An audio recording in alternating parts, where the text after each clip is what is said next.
Thank you for coming to Wayne Unhinged, where we talk about current events rather than looking inward, and boy, do we have a big one to look at today. The UN's Independent International Commission of Inquiry on Ukraine released its first report. An advanced unedited version was made available on the UN website, ohchr.org, just yesterday. In this report, the Independent International Commission of Inquiry on Ukraine, IICIU, will refer to findings about events during late February and March 2022 in the four regions of Kyiv, Chernihiv, Kharkiv, and Sumy, as requested by the Human Rights Council Resolution S34/1. During this first phase of its investigations, the Commission has found that war crimes, violations of human rights, and international humanitarian law have been committed in Ukraine since 24th of February 2022.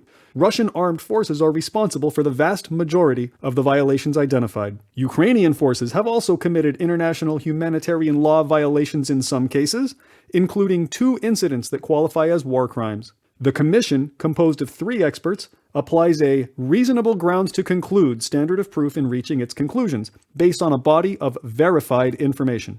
The relentless use of explosive weapons with wide area effects in populated areas has killed and injured scores of civilians and devastated entire neighborhoods.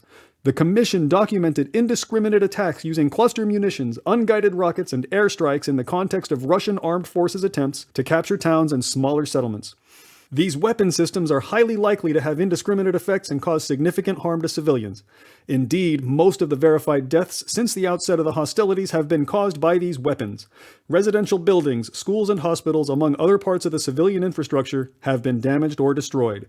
The Commission also found that Russian armed forces have shot at civilians attempting to flee, and that during the conduct of hostilities, parties have deployed their military assets and troops in ways that can endanger civilians in contravention of international humanitarian law. Furthermore, the Commission has documented patterns of summary executions, unlawful confinement, torture, ill treatment, rape, and other sexual violence committed in areas occupied by Russian armed forces across the 4 regions on which it focused.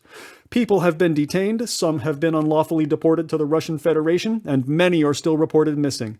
Sexual violence has affected victims of all ages. Victims, including children, were sometimes forced to witness the crimes.